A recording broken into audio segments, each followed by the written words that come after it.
Hello friends, ಎಲ್ರಿಗೂ ನಮಸ್ಕಾರ. ನಾನು ನಿಮ್ಮ ಕಿರಣ್.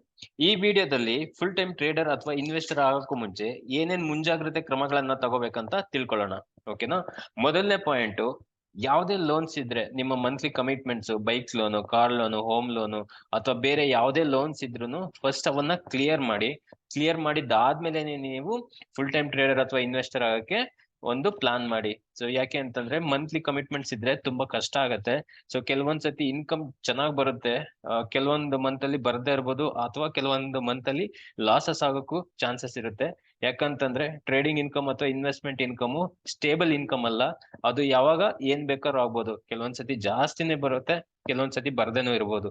ಸೊ ಹಂಗಾಗಿ ಮಂತ್ಲಿ ಕಮಿಟ್ಮೆಂಟ್ಸ್ ಇಟ್ಕೊಂಡು ನೀವು ಟ್ರೇಡಿಂಗ್ ಅಥವಾ ಇನ್ವೆಸ್ಟ್ಮೆಂಟ್ ಫುಲ್ ಟೈಮ್ ತಗೊಳ್ಳೋದು ಸ್ವಲ್ಪ ರಿಸ್ಕ್ ಆಗತ್ತೆ. ಸೊ ನೋಡ್ಕೊಂಡು ಪ್ಲಾನ್ ಮಾಡಿ. ಎರಡನೇ ಪಾಯಿಂಟ್ ಬಂದ್ಬಿಟ್ಟು, ಯಾವ್ದಾದ್ರು ಒಂದು ಅಂದ್ರೆ ಒಂದ್ ಸ್ವಲ್ಪ ಅಮೌಂಟ್, ಒಂದ್ 2 ವರ್ಷಕ್ಕೆ ಆಗೋವಷ್ಟು ಒಂದ್ ಸ್ವಲ್ಪ ಎಮರ್ಜೆನ್ಸಿ ಫಂಡ್ಸ್ ನ ಎತ್ತಿಟ್ಕೊಂಡಿರಿ. ಯಾವ ಟೈಮಲ್ಲಿ ಏನಾಗತ್ತೆ, ಯಾವ ಸಿಚುಯೇಷನ್ ಬರುತ್ತೆ ಅಂತ ಹೇಳಕ್ಕಾಗಲ್ಲ. ಸಮ್ ಮೆಡಿಕಲ್ ಇಶ್ಯೂಸ್ ಆಗಿರ್ಬೋದು, ಬೇರೆ ಆ, ಬೇರೆ ಯಾವ್ದಾದ್ರು ಫ್ಯಾಮಿಲಿ ಕಮಿಟ್ಮೆಂಟ್ಸ್ ಬರ್ಬೋದು. ಅವನ್ನೆಲ್ಲ ಅಕಸ್ಮಾತ್ ಬರ್ದೇ ಇರ್ಲಿ, ಅಕಸ್ಮಾತ್ ಬಂದ್ರೆ ನೀವು ಫೇಸ್ ಮಾಡೋ ತರ ಇರ್ಬೇಕು. ಒಂದ್ಸತಿ ಡಿಮ್ಯಾಟ್ ಅಕೌಂಟ್ಗೆ ಅಮೌಂಟ್ ಹಾಕಿದೀರಾ ಅಂತಂದ್ರೆ ಅದರಿಂದ ಮತ್ತೆ ಅದನ್ನ ವಾಪಸ್ ತೆಗಿಯೋ ತರ ಇರಬಾರ್ದು. ಸೊ ಆ ತರ ಪ್ಲಾನ್ ಮಾಡಿ. ಮತ್ತೆ ಮೂರನೇ ಪಾಯಿಂಟ್ ಬಂದ್ಬಿಟ್ಟು, ಒಂದು ಸೆಕೆಂಡ್ ಸೋರ್ಸ್ ಆಫ್ ಇನ್ಕಮ್ ಇಟ್ಕೊಂಡಿರಿ. ಆಯ್ತಾ? ಕೆಲವೊಂದು ಮಂತ್ ಅಲ್ಲಿ ನಿಮ್ಗೆ ಅಮೌಂಟ್ ಟ್ರೇಡಿಂಗ್ ಅಥವಾ ಇನ್ವೆಸ್ಟ್ಮೆಂಟ್ ಇಂದ ಬಂದಿಲ್ಲ ಅಂತ ಅಂದ್ರೂ ಸೊ ನಿಮ್ಮ ರೆಗ್ಯುಲರ್ ಖರ್ಚುಗಳು ಏನಿರುತ್ತಲ್ಲ ಅದನ್ನ ಮೀಟ್ ಮಾಡೋ ತರ ಯಾವ್ದಾರ ಒಂದು ಯೂಟ್ಯೂಬ್ ಇನ್ಕಮ್ ಅಥವಾ ರೆಂಟಲ್ ಇನ್ಕಮ್, ಅಥವಾ ನೀವು ಜಾಬ್ ಮಾಡ್ತಾ ಇದ್ರೆ ಒಂದ್ ಸ್ವಲ್ಪ ದಿನ ಮಾಡಿ, ಸೊ ಪಾರ್ಟ್ ಟೈಮ್ ಜಾಬ್ ಏನೋ ಒಂದಿರ್ಲಿ. ಓಕೆನಾ? ಸೊ ಒಂದೇ ಸತಿ ಡೈರೆಕ್ಟ್ ಆಗಿ ಫುಲ್ ಟೈಮ್ ಟ್ರೇಡರ್ ಅಥವಾ ಇನ್ವೆಸ್ಟರ್ ಆಗಕ್ಕೆ ಪ್ಲಾನ್ ಮಾಡಕ್ ಹೋಗ್ಬೇಡಿ. ಸ್ಟೆಪ್ ಬೈ ಸ್ಟೆಪ್ ನೀವು ಪ್ಲಾನ್ ಮಾಡಿ. ಓಕೆನಾ? ಅದಾದ್ಮೇಲೆ ನಾಲ್ಕನೇ ಪಾಯಿಂಟ್, ಪ್ರಾಪರ್ ಟ್ರೇಡಿಂಗ್ ಅಥವಾ ಇನ್ವೆಸ್ಟ್ಮೆಂಟ್ ಸೆಟಪ್ ಇರಬೇಕು. ನಿಮ್ ಒಳ್ಳೆ ಸ್ಟ್ರಾಟಜೀಸ್ ಗೊತ್ತಿರಬೇಕು, ಮತ್ತೆ ಎನಫ್ ಕ್ಯಾಪಿಟಲ್ ಇರಬೇಕು, ಒಳ್ಳೆ ಸಿಸ್ಟಮ್ಗಳು ಇರಬೇಕು.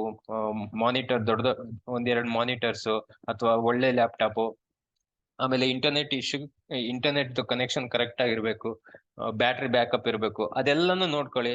ಒಂದು ಪೀಸ್ ಆಫ್ ಮೈಂಡ್ ಇರಬೇಕು. ಜೊತೆಗೆ ನೀವು ಯಾವುದೇ ತರದ ಒಂದು ಸಾಲ ತಂದಿರೋ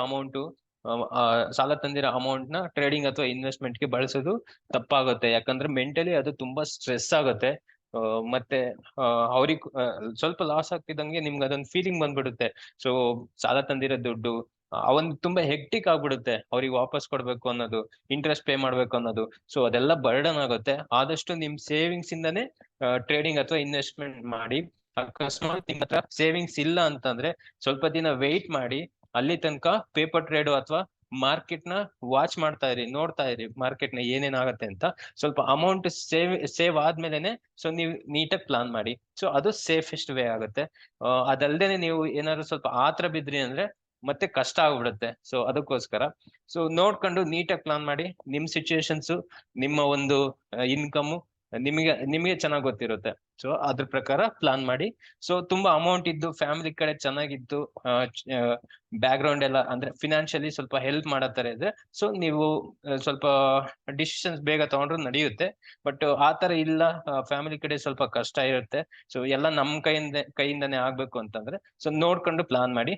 ಸೊ ಸೇಫ್ ವೇನಲ್ಲಿ ಹೋಗಿ. ರಿಸ್ಕ್ ಯಾವತ್ತು ರಿಸ್ಕೆ. ಸೊ ಅದಕ್ಕೋಸ್ಕರ ಆದಷ್ಟು ಸೇಫ್ ಆಗಿರಕ್ಕೆ ಟ್ರೈ ಮಾಡಿ. ಅಷ್ಟೇ ಫ್ರೆಂಡ್ಸ್. ಈ ವಿಡಿಯೋ ನಿಮ್ಗೆ ಏನಾದ್ರು ಇಷ್ಟ ಆಗಿತ್ತ ಅಂದ್ರೆ ಲೈಕ್ ಮಾಡಿ. ಸೊ ಈ ಕಂಟೆಂಟ್ ಎಲ್ಲ, ಈ ತರದ ಒಳ್ಳೆ ಕಂಟೆಂಟ್ಗೋಸ್ಕರ ಚಾನೆಲ್ ನ ಸಬ್ಸ್ಕ್ರೈಬ್ ಮಾಡಿ. Thank you.